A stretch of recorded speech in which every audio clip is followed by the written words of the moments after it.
أما بعد فأعوذ بالله من الشيطان الرجيم بسم الله الرحمن الرحيم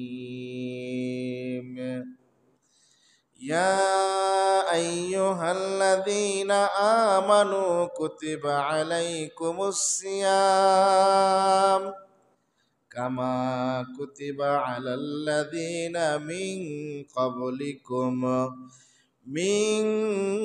قبلكم لعلكم تتقون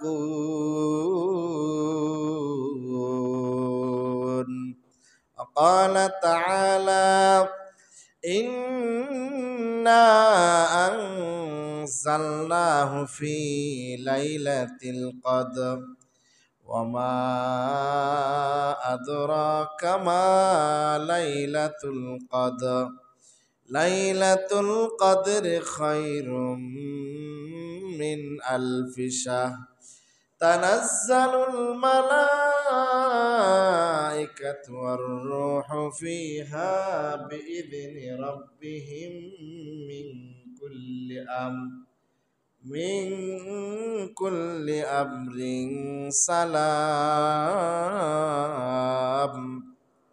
سلام هي حتى مطلع الفجر بارك الله لنا ولكم في القرآن العظيم ونفعنا وإياكم بالآيات والذكر الحكيم واستغفروه إنه هو الغفور الرحيم यहाँ हम सब मुसाफिर हैं वही आखिर ठिकाना कोई आगे रवाना है कोई पीछे रवाना कोई आगे रवाना है कोई पीछे रवाना मरने वाला मर जाएगा जीने वाला कोई नहीं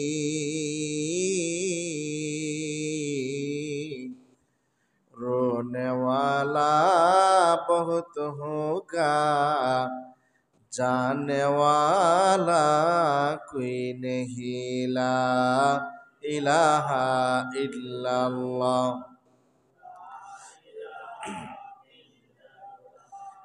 ला इलाहा इल्लल्लाह ला इलाहा इल्लल्लाह ला इलाहा इल्लल्लाह ला इलाहा इल्लल्लाह ला इलाहा इल्लल्लाह ला इलाहा इल्लल्लाह ला इलाहा इल्लल्लाह ला इलाहा इल्लल्लाह बज़कर शहर चिबिनी दर खरुशाज ওলে দানা তরি মানা কে গোশাজ না বুলবুল বরগুলাশ তসবিহ খানেস के हर खारे बतशबीह हस्त ज़बानेस्त ذکر حق آمد غزائے روحرا برحمامت ایدل مج روحرا لا الہ الا اللہ لا الہ الا اللہ لا الہ الا اللہ لا إله إلا الله لا إله إلا الله মুহাম্মাদুর রাসূলুল্লাহ সাল্লাল্লাহু আলাইহি সাল্লাতু ওয়াসসালাম। মুআজ্জাজ মুকাররম কাবিল ইহতারাম সম্মানিত মুসল্লিয়ানে কেরাম মুরব্বিয়ানে ইজাম, মহান আল্লাহ রব্বুল আলামিনের দরবারে অসংখ্য অগণিত শুকরিয়া আদায় করি যে মহান রব্বুল আলামিন ফিতনা ফাসাদের জামানায় দুনিয়ার সমস্ত ঝামেলা থেকে ফারক করে মহান আল্লাহ রব্বুল আলামিনের পবিত্র মাহে রমজানুল মুবারকের একেবারেই শেষ দশকের নাজাতের দিনে রমজানের শেষ জুমায় আমাদেরকে আল্লাহ তাআলা দয়াময় দয়া করে মায়া করে তার ঘরের মধ্যে নিয়ে আসছেন। ইতিমধ্যে কিছু দিনই কথাবার্তা বলার এবং শোনার তৌফিক দিয়েছেন। এই জন্য মহান রব্বে কারিমের দরবার অন্তর থেকে শুকরিয়া আদায় করি আলহামদুলিল্লাহ। আজকে আমাদের জন্য একটা গুরুত্বপূর্ণ দিন এবং এই দিনটা স্মরণীয়। যদিও অনেকের কাছে বিষয়টা তেমন কিছু না, কিন্তু আজকের এই দিন যে রমজান মাসের একেবারে শেষ জুমা, 2025 সালের রমজান মাসের কি শেষ জুমা, আগামী রমজানের শেষ জুমায় আমি আইসা আমার এখানে কথা বলার সুযোগ হইব কি, বা আপনারা যারা সামনের কাতারে আছেন তারা থাকবো কিনা সন্দেহ আছে না? নাই, সন্দেহ আছে, গ্যারান্টি নাই থাকবো কিনা। হতে পারে আজকের এই জুমা আমার রমজানের আমার জীবনের সবচাইতে কি শেষ জুমা। আগামী বছর রোজা রমজান পাই, রমজান পাওয়ার পরে রমজানের শেষ জুমা পাই কিনা এটা কোনো গ্যারান্টি নাই। হায়াত ময়তের কোনো কি নাই, সময় নাই, ওয়াক্ত নাই, কেউ জানেও না যে কখন কে যাবে, কার আগে কে যাবে। এই জন্য আজকের এই দিনটা একটা স্মরণীয় দিন এবং যারা আয়সা হাজির হয়েছেন, যারা হবেন, তাদের দিলের হালত এরকম থাকা চাই যে আজকের এই রমজানের শেষ জুমা আমার জীবনের শেষ জুমা। এরকম দিলের হালত যদি আপনার আমার থাকে যে আজকের এই জুমা আমার জীবনের শেষ জুমা, হতে পারে এই নাজাতের দিনে আল্লাহ তাআলা আমাকে মাফ করে দিবেন। ভাইয়েরা আমার, রমজান উপলক্ষে আল্লাহ রাব্বুল আলামিন জাহান্নামের দরজা বন্ধ করে দিয়েছেন, জান্নাতের দরজাগুলো আল্লাহ তাআলা খুইলা দিয়েছেন। আল্লামা সানাউল্লাহ পানিপত্তি রাহমাতুল্লাহি আলাইহি বলেন, একটা দেওয়ালের ভিতরে, 4 দেওয়ালের ভিতরে যদি 24 ঘন্টা আগুন জ্বলতেই থাকে, আগুন জ্বলতেই থাকে, 24 ঘন্টা অবরত, মাস কি মাস, বৎসর কি বৎসর, যদি এই 4 দেওয়ালের ভিতরে আগুন জ্বলতে থাকে, লাকড়ি দিয়ে আগুন জ্বালাইতে থাকে, আর যদি ওই ঘরের দরজাটা খোলা থাকে, তাহলে যেই পরিমাণ তাপমাত্রা হয় সেখান থেকে কিছু তাপমাত্রা বের হবে। কথা বুঝছেন আমার? যদি একটা আবদ্ধ ঘরের মধ্যে 1 মাস 1 বছর যাবত 24 ঘন্টা ব্যাপী আগুন জ্বলতেই থাকে, যদি ওই ঘরের দরজাটা খোলা থাকে, ভিতরের তাপমাত্রা কি কমবো না বাড়বো? কমবো। খোলা থাকলে তাপমাত্রা কিছু বাড়িব না? আরো উদাহরণ দেয় যে যখন চুলার ভিতরে একটা পাতিলা বসানো হয়, আর এই পাতিলার মধ্যে যদি গরম পানি দেওয়া হয়, যদি পাতিলার ঢাকনাটা খোলা থাকে তাইলে কি পানি তো গরম হবে, কিন্তু যদি ঢাকনাটা এটা এরকম ফিল আপ থাকে তাইলে আগের চেয়ে খোলা থাকলে যেরকম গরম থাকার কথা ছিল, যদি ঢাকা থাকে গরমটা কি এর বেশি থাকবে না কম থাকবে? কথা বুঝছেন আমার? কথা পরিষ্কার? চুলার উপরে যদি গরম পানি বসায়, পাতিলার উপরে যদি পাতিলার ঢাকনা খোলা থাকে, তাইলে পানিটা চূড়ান্ত পর্যায়ে গরম হবে কথা সত্য, কিন্তু গরমের যে একটা ভাপ আছে, এই ভাপটা উপর দিয়ে কি চলে যাবে। কিন্তু যদি এই পাতিলার ডাকনাটা, হ্যাঁ, যে ডাকনা দেওয়া হোক ফড়া দেওয়া হোক, যদি এরকম আড়া দিয়া মাইরা দেয় আর যদি জাল দিতেই থাকে, এই পানিটা যে ভিতরে আছে এটার তাপমাত্রা কমবে না বাড়বে? কথা বুঝছেন আমার ভাইয়েরা আমার? আল্লামা সানাউল্লাহ পানিপত্তি রহমাতুল্লাহি আলাইহি এই কথাই বুঝাইতে চাইছেন। আল্লাহ রব্বুল আলামিন পবিত্র রমজান মাসে জাহান্নামের দরজা বন্ধ করে দিছেন। জাহান্নামের দরজা আল্লাহ তাআলা বন্ধ করে দিছেন।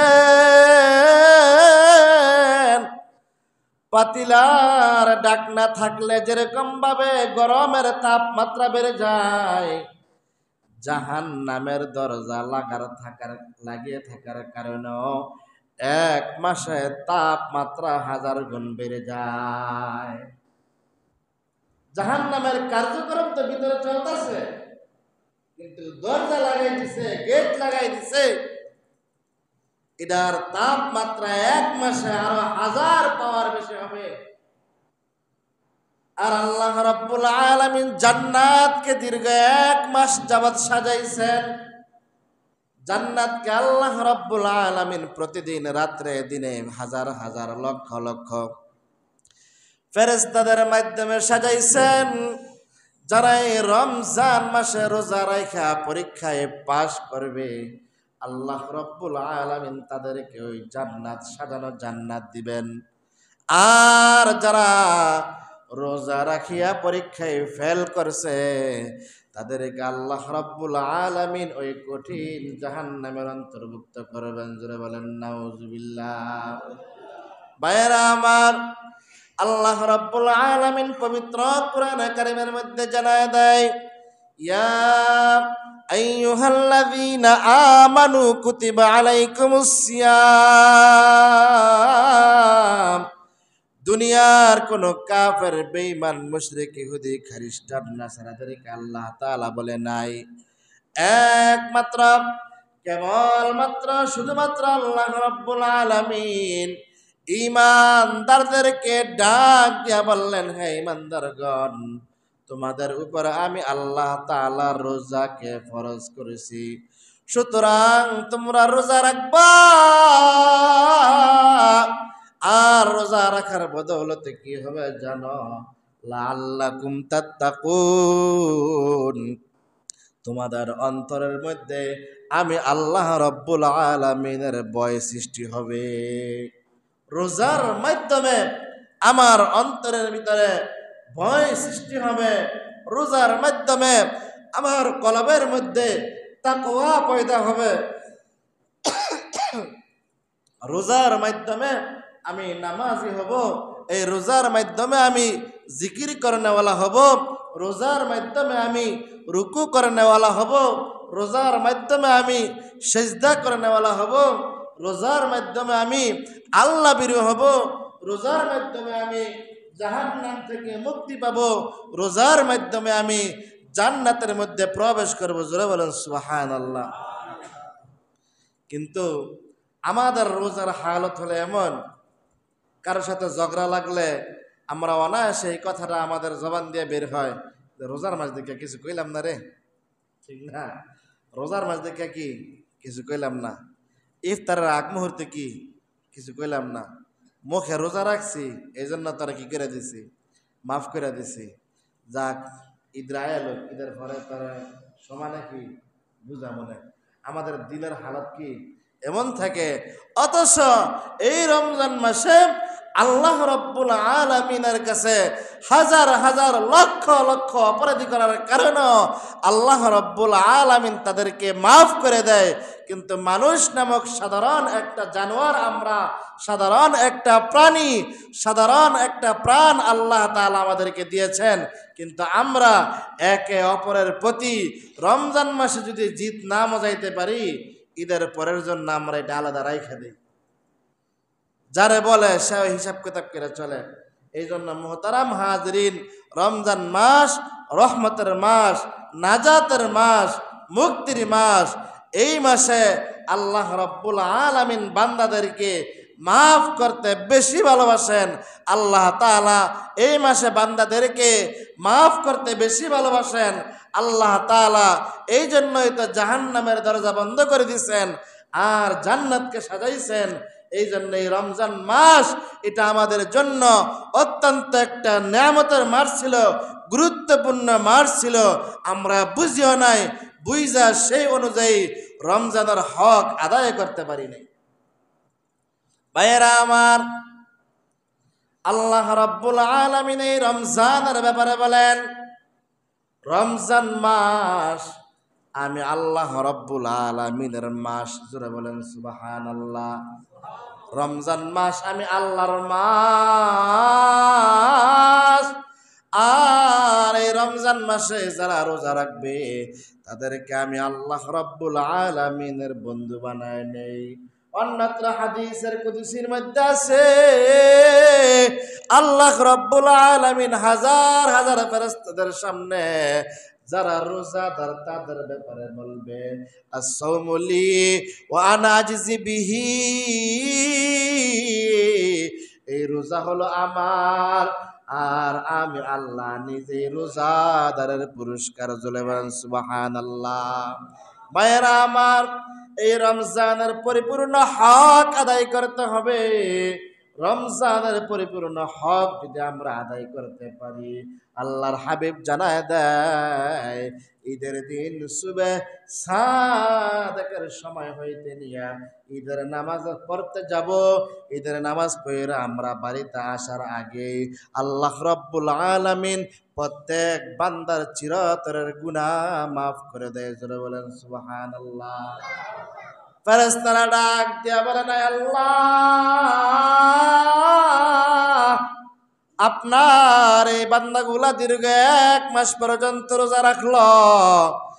1 মাস পর্যন্ত রোজা রাখিয়া 1 মাস পরে ঈদগাহের ময়দানে আসলো। ঈদগার ময়দানে নামাজ পড়া সালাম ফিরাইতে দেরি। আপনি আপনার বান্দাদের জীবনের সমস্ত গুনাহ মাফ করতে দেরি না। আল্লাহ রাব্বুল আলামিন ডাক দিয়ে বলবেন, এ ফেরেশতার দল, আমি আল্লাহ তাআলার বিধান, কর্মচারী যখন কাজ করবে, কোন কামলা যখন কাজ করবে, তার ঘাম শুকানোর আগেই তাকে তার মজুরি পরিশোধ করে দাও। জোরে বলেন সুবহানাল্লাহ। এই জন্য আল্লাহ রাব্বুল আলামিন সাথে সাথে বান্দাদেরকে মজুরি দিয়া, জাযা দিয়া, প্রতিদান দিয়া আল্লাহ তাআলা ঈদের নামাজের সালাম ফিরানোর সাথে সাথে আপনি বাড়ি আসার আগে আগে আপনার সমস্ত গুনাহ আল্লাহ তাআলা মাফ করে দিবেন। সকাল বলেন সুবহানাল্লাহ। ভাইয়েরা আমার, চলতেছিল যাকাতের আলোচনা। যাকাত পূর্ণাঙ্গভাবে আপনার আমার অক্ষর অক্ষরে গয়না গয়না আদায় করতে হবে। যাকাতের শাস্তির ব্যাপারে আলোচনা করেছিলাম। যাকাত আমরা অনেকেই দিতে চাই না। মুহতারাম হাজিরিন, আল্লাহ রাব্বুল আলামিনের বিধান যদি এরকম হতো, ও বান্দা তুমি 1 লাখ কামাইবা, 50,000 আমার রাস্তায় ব্যয় করতে হবে। 2 লক্ষ টাকা কামাইবা, 1 লাখ আমার রাস্তায় ব্যয় করতে হবে। 3 লক্ষ টাকা কামাইবা, 1.5 লাখ আমার রাস্তায় ব্যয় করতে হবে। যদি আল্লাহ তাআলার শরিয়া বিধান এরকমই হইতো, আমরা কি না দিয়া পারতাম? হ্যাঁ, ও ইমাম সাহেব, আপনি 15,000 টাকা বেতন পান, 7,500 টাকা আল্লাহর রাস্তায় খরচ করতে হবে। 6,000 টাকা বেতন পান, 3,000 টাকা প্রতি মাসে আল্লাহ তাআলার রাস্তায় ব্যয় করতে হবে। যদি এরকম বিধান হইতো, না দিয়া পারা যাইতো? হ্যাঁ, না দিয়া পারা যাইতো না। কিন্তু আল্লাহ তাআলা দেখেন কত দয়াময়, কত মায়াময়। আল্লাহ রাব্বুল আলামিন বলেন, বান্দা তোমার সম্পদের 40 ভাগের 1 ভাগ, 1000-এ মাত্র 25 টাকা আছে, 100 টাকায় মাত্র 2.5 টাকা আছে। মুহতারাম হাজিরিন, রাসূলুল্লাহ সাল্লাল্লাহু আলাইহি সাল্লামের জমানায় একজন সাহাবী, তার নাম হলো হযরত সালাবা রাদিয়াল্লাহু তাআলা আনহু। ওই সালাবা রাদিয়াল্লাহু তাআলা আনহু গিয়া রাসূলুল্লাহর দরবারে বলতেছেন, ইয়া রাসূলুল্লাহ, ইয়া হাবিবাল্লাহ, আপনি একটু আমার জন্য দোয়া করেন, আল্লাহ তাআলা যেন আমার ধনী বানায় দেয়। জোরে বলেন না সুবহানাল্লাহ। বলছেন সাহাবীর মন চাইছে একটু ধনী হইতে।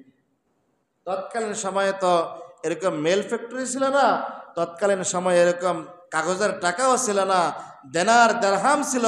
তৎকালীন সময়ে ওট, বকরি, বেড়া, দুম্বা, এরকম ঘোড়া আনুষঙ্গিক ওই সমস্ত প্রাণীকুল সম্পদ ছিল।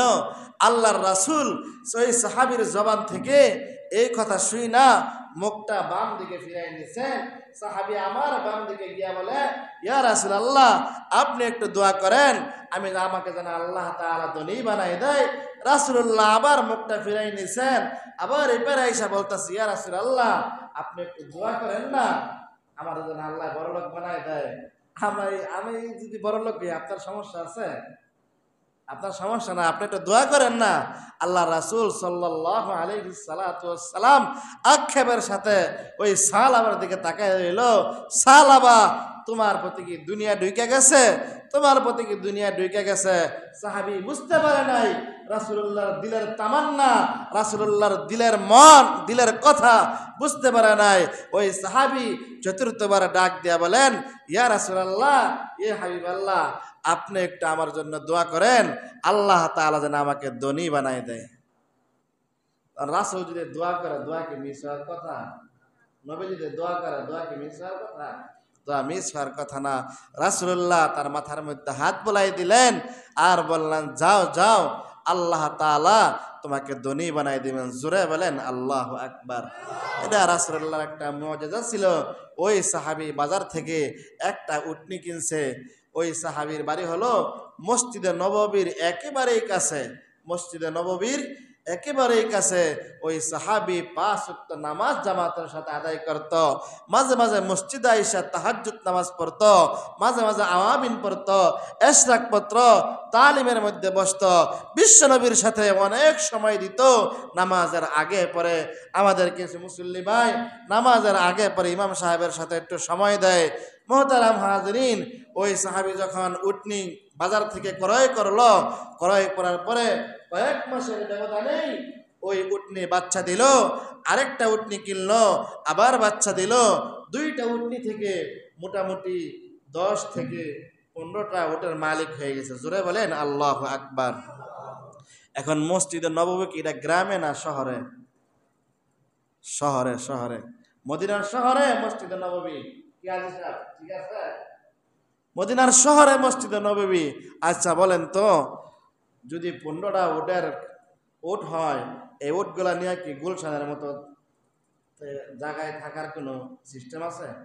জোরে বলেন, গুলশানের মতো জায়গায় থাকার কি সিস্টেম আছে? সিস্টেম নাই।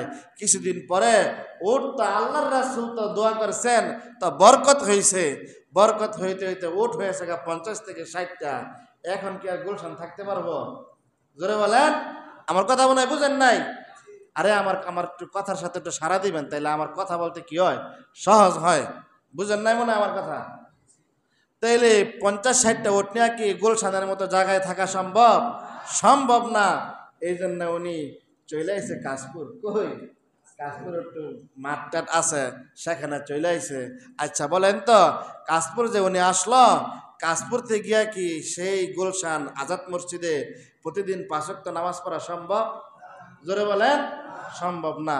এখন জোহর মিট যায়, আসর মিট যায়, মাগরিব মিট যায়, এশা মিট যায়। ও এশার নামাজে পইরা রাত্রে গরু বাছুর বাইন্দা গিয়া হাইটা গিয়া বিশ্বনবীর লগে দেখা করে আসে, একটু ফজরের নামাজটা পইরা আসে, আর নামাজ পড়তে যায় না। তাই এত দূর যাওয়া কিও না, সম্ভব না। এখন কাশপুর মনে করেন আরো 200-400 উটের মালিক হয়ে গেছে। এখন কি কাশপুর থাকা সম্ভব? জোরে বলেন। আর এই কাশপুরে থাকা সম্ভব না। আগে তো মসজিদে গিয়ে মসজিদে নববীতে একত্ব পড়তো গুলশান আজাদ মসজিদে। এখন কাশপুর থেকে আইসা পড়ছে আমগো এই কালীবাড়ি উজান গোবিন্দে আয় পড়ছে, বিশাল বড় জমিলিয়া। এখন তো ফজরও যায় না, জোহরও যায় না, আসরও যায় না, মাগরিবও যায় না, এশাও যায় না। এখন যায় সপ্তাহে একদিন যাওয়াই কি হয়ে জায়গা, মুশকিল হয়ে জায়গা। কারণ যেই সম্পদ, এই সম্পদের বারে সে কুলাইতে পারে না, হিসাব নিকাশ সে রক্ষা করতে পারে না। এই জন্য সপ্তাহে একদিন অনেক কষ্ট করে আশেপাশের সাহাবীদেরকে বলে, ভাই আমার মনটা চায় না আইতাম, কিন্তু নবীজির দিকে তাকায় কি এইবার দোয়া আমার এতগুলা উঠ হইলো, যদি নাই খারাপ দেওয়া যায় না। এখন যদি 2-3 হাজার ওটার মালিক হয়, আমগো উজান গুবন দিয়ে জায়গা দিমু, হ্যাঁ হ্যাঁ যাবো একবারে মেঘনার পার আমগো বাড়ির পাশে চরের মধ্যে মধ্যার চর, একবারে আমগো এদিকে চর আছে, ওই চরের মধ্যে জায়গা নিয়ে পড়ছে। আগে তো এক সপ্তাহে একদিন জুমার নামাজ পড়তো, কিন্তু সম্পদের বারে এখন মাসেও একদিন জুমার নামাজ পড়ার জন্য এরকম ভাবে মসজিদে নববীর মধ্যে যাওয়া কি হয় না, সুযোগ হয় না। আমার কথা বুঝতেছেন তো আপনারা? এরাই হাদিসের ভাষ্য অনুযায়ী আমি একটু বাংলা ভাষা আপনাদেরকে সুন্দর করে বুঝাইতেছি। মোহতারাম হাজিরিন, ওনার যখন অনেক সম্পদ হয়েছে, উনি 3 মাস পর পর একবার নবীদের কাছে যায়, আর নবীজি তার দিকে এরকম আচাম করে তাকাই থাকে। আরে সালাবা, যেই সালাবা 5 ওয়াক্ত নামাজ আমার পিছনে পড়তি, জুমার নামাজ পড়তি, তালিম তরবিয়তে বসতি, আমি নবীর সাথে কথা বলতি। আরে সালাবা, আমি তো এমন একজন পয়গাম্বর, যে পয়গাম্বরের দিকে 7 দিনের ক্ষুধার্ত সাহাবী যদি নেক নজরে তাকাইতো, ওই সাহাবীর ক্ষুধা আল্লাহ তাআলা মিটাই দিতেন। জোরে বলেন সুবহানাল্লাহ। ও সালাবা, তুই কি করলি রে? এমন এই সময় আল্লাহ রাব্বুল আলামিনের দরবারে আল্লাহ তাআলার পক্ষ থেকে বিশ্ব নবীর প্রতি যাকাতের আয়াত নাজিল হয়েছে। জোরে বলেন সুবহানাল্লাহ। কিসের আয়াত নাজিল হয়েছে? যাকাতের আয়াত নাজিল হওয়ার পরে এরকম ভাবে আল্লাহর রাসূল সাহাবীদেরকে বলছে, যাও তোমরা দেশ দেশান্তরে ছিটিয়ে বিটিয়ে যাও, যাকাতের বিধানগুলা মানুষদেরকে শোনায় দাও। যারা ধনী আছে তারা যেন যাকাতের বিধানগুলা শোনায় দেয়। এরকম ভাবে যারা গরিব আছে তাদের মাঝে যেন গিয়া কি করে, এই তাদের যাকাত এই ফেতরাগুলা পৌঁছায় দেয়। তখন দেখবেন যেটা একদম মানে পরীক্ষিত, আমাদের মাদ্রাসার ছাত্ররা অনেক সময় যাকাতের টাকার লাগে বাড়য়নি, বাড়য়। এটা মাদ্রাসা চলে 10 জনের সহযোগিতায়, লজ্জার কিছু না। আমরা তো মনে করি যে মাদ্রাসার পোলাপানি কি যাকাত ফেতরা মনে হয় খায়। যারা বড় বড় সরকারি ভার্সিটিতে ডাক্তার হয়, ইঞ্জিনিয়ার হয়, প্রফেসর হয়, তারা কি সরকারিভাবে লেখাপড়া করে না? জোরে বলেন। এই সরকার হাগর কইতে নিয়ে খাওয়ায়? সরকারের বাপের তা না জনগণের তে নিয়ে খাওয়ায়? জনগণের তে নিয়ে খাওয়ায়। আমগুলা দেখা যায় কি করে না, দেখা যায় না। কিছু হইলে খোড়া দেয়, এই হুজুররা জাকাত ফাতরা খাইয়া কি হয়েছে? আপনার পোলায় যে ডাক্তার হয়েছে, আপনার পোলায় যে চাঁদা খাইয়া ডাক্তার হয়েছে। জোরে বলেন ঠিক কিনা? এটা দেখা যায় না, আমগুলা দেখা যায়। যাক, বুঝাইতে চাই, যখন মহল্লার মধ্যে গেছে ওই সাহাবীরাও ওই ওই মধ্যস্থর গেছে, যাওয়ার পরে বলে, ভাইজান আল্লাহর রাসূল তা আপনার কাছে পাঠাইছে, আপনার সম্পদের কিছু যাকাত আসছে। ওই সাহাবী মনে মনে কি কয় জানেন? মনে মনে কয়, আমার কদ্দুর সম্পদ হয়েছে, এটা আমার তো কেমনে নিব, এই চিন্তা। এটা একটা ফন্দি বার করছে নেওয়ার লাইগা। আর কয় না এরকম, কয় আমার কদ্দুর সম্পদ হয়েছে, এটা মনে হয় মোহাম্মদের দিকে কি হয় না, সহ্য হয় না, এটা আমার তো কেমনে সিস্টেম করে নিব, 40 ভাগের 1 ভাগ। হ্যাঁ, আমার তো নেওয়ার সিস্টেম করতেছে। কয় তো যাও গ্রামের হেমাতার যাও, যাওয়ার সময় লয়ে যাও। আমাদের সমাজের ভিতরে বাস্তবমুখী এরকম, আমিও তো মাদ্রাসার টাকা পয়সা তুলছি, আরো তুলমু ইনশাল্লাহ। যখন যাই কয় আবার যাইতে বলা দেয়, আনতেই যাইবা, যাইতে বলা কি লয়ে যাও। ওই যে সেটা সেই গোত্রের, এই কপাল পোড়া গোত্রের। হ্যাঁ, এরকম বলা নাই আপনি 10 টাকা দিবেন, 5 টাকা দিবেন। মাদ্রাসার ছাত্ররা আসে, গরিব মানুষ আসে, একটা ভিক্ষুক আসে, একজন অসহায় মা, একজন বাবা কত পরিশ্রম করে আপনার দরজার মধ্যে আসে। আপনি ওই সময় চিন্তা করার দরকার, তার 2টা হাত আছে, আমারও 2টা হাত আছে, তার 2টা পা আছে, আমারও 2টা পা আছে, কিন্তু আল ইয়াদুল উলিয়া খায়রুম মিনাল ইয়াদুস সুফলা। আমার হাত দিয়া আল্লাহ পাক আমারে দেওয়ায়, আর তার হাত দিয়া আমার কাছ থেকে আল্লাহ পাক নেওয়ায়। জোরে বলেন সুবহানাল্লাহ। বুঝেন নাই মনে হয়? তার হাত আছে, আপনার হাত আছে, তার পা আছে, আপনার পা আছে। তার যেরকম মানুষের দেহ, আমার মানুষের দেহ। আপনি ঘরে খাটের মধ্যে শুয়ে আছেন, আপনার কাছে এসে হাত পাচ্ছে। আলিয়াদুল উলিয়া খায়রুম মিনাল ইয়াদিস সুফলা। এই ব্যক্তি থেকে আপনার আমার ইবরত হাসিল করার দরকার। অন্যদিকে দেন, পশ্চিম দিকে দেন না। হ্যাঁ, ইব্রত হাসিল করার দরকার যে শ্বেত আমার মতো একজন মানুষ আমার হাত দিয়া আল্লাহ পাক আমার দেওয়ায়, তার হাত দিয়া আল্লাহ পাক নেওয়ায়। জোরে বলেন আল্লাহু আকবার। এই নেয়ামতটা আমাদের মাঝে আছে। মুহতারাম হাজিরিন, ওই সাহাবা যাওয়ার সময় বলতেছে আমার তো অনেক সম্পদ, সুতরাং এখন হিসাব কিতাব করে শেষ করতে পারতাম না, আমি কয়দিন পরে কি আমি নিজে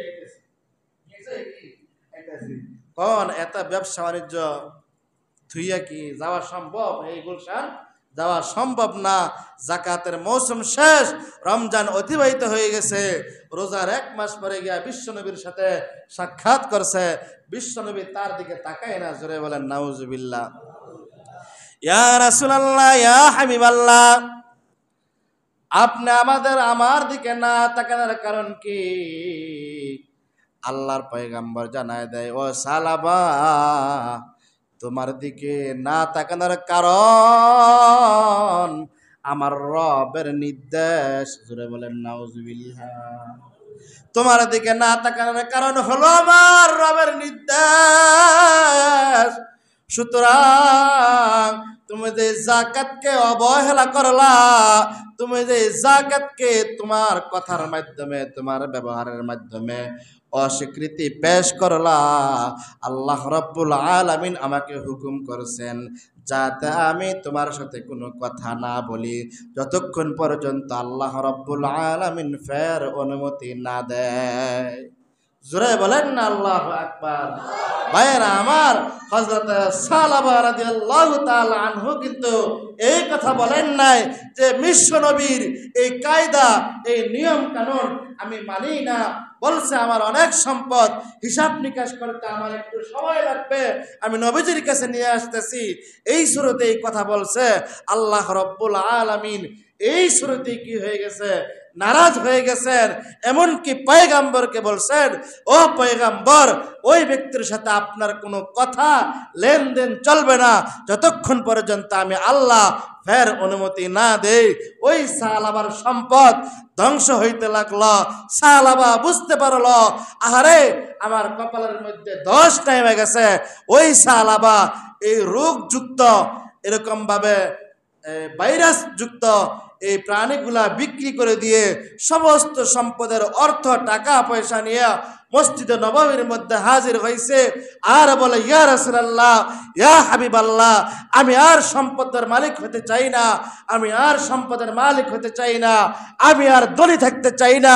যে সম্পদের কারণে আমার আল্লাহ আমার প্রতি নারাজ হয়ে গেছে, এই সম্পদ আমার দরকার নাই। মুহতারাম হাজিরিন, আমাদের সমাজে আমাদের কিছু প্রিয় ভাই এমন আছে, কিছু কলিজার আব্বা জানেরা এমন আছে, ব্যবসার কারণে নামাজ পড়তে পারে না, ব্যবসার কারণে আল্লাহর হুকুম গোলামি করতে পারে না। যে দোকানের কারণে আপনি ঠিকমতো নামাজ পড়তে পারেন না, এই দোকান আপনাকে জাহান্নামে নিয়ে যাবে। যে ব্যবসার কারণে আপনি নামাজ পড়তে পারেন না, ওই ব্যবসা আপনাকে জাহান্নামে নিয়ে যাবে। যে ক্ষেত খামারের কারণে আপনি নামাজ পড়তে পারেন না, এই ক্ষেত খামার আপনাকে জাহান্নামের মধ্যে নিক্ষেপ করবে। জোরে বলেন ঠিক কিনা? মুহতারাম হাজিরিন, ওই সাহাবা সমস্ত সম্পদ আইনা রাসূলুল্লাহর কাছে এরকম ভাবে হস্তান্তর করছে। হস্তান্তর করার পরে রাসূলুল্লাহ অ্যাকসেপ্ট করে না। কোনো এক সময়ে আল্লাহর পয়গম্বরের কাছে অনুনয় বিনয় করিয়া আল্লাহ রাব্বুল আলামিনের হাবিব, আল্লাহ রাব্বুল আলামিনের হাবিবের তো দয়া বেশি, মায়া বেশি। রাসূলুল্লাহর কাছে মায়া দেখা আল্লাহ রাব্বুল আলামিন বললেন, হে মুহাম্মদ, আমার চাইতে তো তোমার মায়া বেশি না, সুতরাং যাও, আমি সাহাবাকে মাফ করে দিলাম। কিন্তু এই মাফ তো আল্লাহ তাআলা পরবর্তীতে মাফ করলেন, কিন্তু আল্লাহ তাআলা তো আগে রাগ হয়ে লইছেন। জোরে বলেন ঠিক কিনা? মা আপনার প্রতি রাগ হয়েছে, পরবর্তী একদিন পরে আপনারা মাফ করে দিছে। বিষয়টা কেমন না? একদিন রাগ না হইতে তাহলে অন্য বিষয়। মুহতারাম হাজিরিন, এই জন্য উত্তম হলো যাকাতের টাকা, ফিতরার টাকা তার বাড়িতে গিয়া আপনি নিজের হাতে পৌঁছাইয়া দেওয়া। মুহতারাম হাজিরিন, আমাদের হালত তেমন, আমাদের যারা যাকাত দেয়, যাকাত দেওয়ার অভাব নাই, নেওয়ার কি নাই? জোরে বলেন। যাকাত দেওয়ার কি নাই? অভাব নাই, নেওয়ার লোক মনে অভাব আছে? হ্যাঁ, সুস্থ সবল কাজ কাম করতে পারে ওই ব্যক্তিতে জাকাত খাইতে পারবে না, ওই ব্যক্তি ফেতরা খাইতে পারবে না। যার ঘরের মধ্যে টেলিভিশন আছে সে প্রতি মাসে 300 টাকা ডিশ বিল দেয়, হ্যাঁ 200 টাকা ওয়াইফাই বিল দেয়, টাচ মোবাইল চালায়, হ্যাঁ ডেলি 50-60 টাকা সিগারেটের পিছনে নষ্ট করে, এমন লোক জাকাত খায়নি? আসতে কেন জোরে বলেন, জাকাত খায়নি? জাকাতের উপযুক্ত ব্যক্তিকে আপনি জাকাত দিবেন। মুহতারাম হাজিরিন, আশরাফ আলী থানভী রহমতুল্লাহ আলাই একটা কিতাবের মধ্যে লেখেন, এক ব্যক্তি রমজানের আগের দিন একটা গাঠি লিয়া বাড়িছে। জোরে বলেন আল্লাহু আকবার। দীর্ঘ 1 বছর ঘুরছে। কয় বছর? 1 বছর ঘুরছে গাঠটিটা লইয়া। 60 খানি কথা। 1 বছর ঘুরছে গাঠটি লইয়া। অনেক দিন পরে 1 বছর পরে আবার আগামী রমজানের শেষের দিকে এক লোকের সাথে সাক্ষাৎ। হেই বেড়ার দাড়ি মোষ চুল টুল বড় হয়ে বেড়ায়, পাগল হয়ে গেছে। যেই ব্যক্তি গাঠটি লিয়ে ঘুরতেছে, এই গাঠটির মধ্যে হলো জাকাতের টাকা। জোরে বলেন আল্লাহু আকবার। জাকাতের টাকা লিয়ে কয় বছর ধরে ঘুরতেছে? 1 বছর ধরে ঘুরতেছে। প্রতিমধ্যে ওই ফকিরকে দেখা, আহারে অনেক দিন পরে একটা ফকির পাইছি, হ্যাঁ রে না এই জাকাতের টাকাটি হ্যাঁ হাতে হস্তান্তর কইরা আমি একটু মুক্তি লই। কি লই? মুক্তি লই। কারণ জাকাত তো এটা মারাত্মক জিনিস, এটা হলো পায়খানা, দুর্গন্ধময়। এটা পায়খানার চাইতে আরো খারাপ। এটা আমার মালের সাথে রাখলে আমার মাল দুর্গন্ধ হয়ে যাবে, আমার মাল দুর্গন্ধ হয়ে যাবে, আমার মাল নাপাক হয়ে যাবে। আমার মালের সাথে মিশলে আমার ব্যবসা বাণিজ্য প্রতিষ্ঠান খেত খামার গরু বাছুর সব ধ্বংস হয়ে যাবে। জাকাত দিয়া আপনি আমার মালকে পরিষ্কার করতে হবে। আর জাকাত পূর্ণাঙ্গভাবে অক্ষর অক্ষরে হিসাব নিকাশ করে আদায় করতে হবে। এই জন্য মালকে পবিত্র করতে হলে আপনার 1 নাম্বার শর্ত হলো A to Z, পাই টু পাই, এমনকি পয়সা পর্যন্ত হিসাব করতে হবে। আর এই হিসাব কইরা গরিবের হক গরিবের বাড়িতে নিয়ে আদায় করে দিতে হবে। এটা হইল আল্লাহ এবং আল্লাহ রাসূলের আদেশ। তার হক তার পাওনা পরিপূর্ণভাবে তাকে এরকমভাবে বুঝিয়ে দিতে হবে। এটা আমার থেকে আমার দায়িত্ব। অনেকে মনে করে জাকাত দিলে মনে হয় সওয়াব হয়। জাকাত দিলে মনে হয় কি হয়? জাকাত দিলে কি হয়? আপনার ধারণা ভুল, আপনার চিন্তা চেতনা সম্পূর্ণ ভুল। জাকাত দিলে কোনো সওয়াব হয় না। কারণ জাকাত তো এটা এমনি সে পানা। আপনার মালের সম্পদের 40 ভাগের 1 ভাগ তার পাওনাটা তাকে দিতেছেন। তার পাওনাটা কি করতেছেন? আমার কথা মনে হয় বুঝেন নাই? তার পাওনাটা তাকে দিতেছেন। তার পাওনা আমি তারে দিমু, এটা আমার সওয়াব কি? সওয়াবের কি? আমার দায়িত্ব এটা কি করা? তার বাড়িতে গিয়ে পৌঁছায় দাও। অনেকে আবার কাপড় দেয় বিশাল বড় সিরিয়াল লাগাইয়া, মাঝে মাঝে খবর পায় 2-4 জন নাকি মারাও যায়, হ্যাঁ জাকাত আনতে গিয়া। এটা একদম ঠিক নয়। জাকাতের সম্পূর্ণ হলো সাধ্য অনুযায়ী তার হাতে টাকা পয়সা দেওয়া দেওয়া। মুহতারাম হাজিরিন, গাড়িটোলার কথা মনে আসেনি? গাড়িটোলা কইতেছে, দেখেন আমার মাল পবিত্র করার জন্য দীর্ঘ 1 বছর পরে আমি একজন ফকির পাইছি। ফকির রে কয়, ভাই আপনারা পাইয়া আমার অনেক ভাল লাগতেছে, আপনি একটু আমার এই বস্তাটা নেন, এই বস্তার ভিতরে জাকাতের টাকা আছে। জোরে বলেন আল্লাহু আকবার। হে ফকিরে কয়, তুই কি আমার চিনছত রে? তুই তো আনছ সুড়ি বস্তা, দেখ তোর তে 2 গুণ বস্তা লই আমি 3 বছর ধরে ঘুরতেছি। জোরে বলেন না সুবহানাল্লাহ। আরে আমি তো জাকাতের টাকা লইয়া রাস্তা বাড়িয়া পাগল হয়ে গেছি গা। মানু পাইনা দিতাম, মানু পাইনা। আর তুই আছে তো আমার জাকাত দিতি। তোর তে 3 গুণ বড় বস্তা আমার, দেখ এই বিত্তে সব জাকাতের টাকা। আর দাস না আমার বেশ কি হইছে, এই ময়লা আমি কইনিয়া ফালামু এই চিন্তা আমি বাইতেই যাই না। আমি রাস্তার মধ্যে পাগল হয়ে বসে আছি, আর তুই আইছ তো আমার জাকাতের টাকা দিতি। আমগোবালা যদি এমন হইতো, হ্যাঁ কি গান দুলাল ভাই, হ্যাঁ ওই সময় মানুষ দেখেন জাকাতের মালের ময়লা দূর করার জন্য মানুষের কি পরিমাণ ফিকির ছিল। ওই সময়ে মানুষ জাকাত পাইটু পাই দিত, নেওয়ার কি অভাব, এখন দেউয়ার অভাব নাই, নেওয়ার কি অভাব নাই।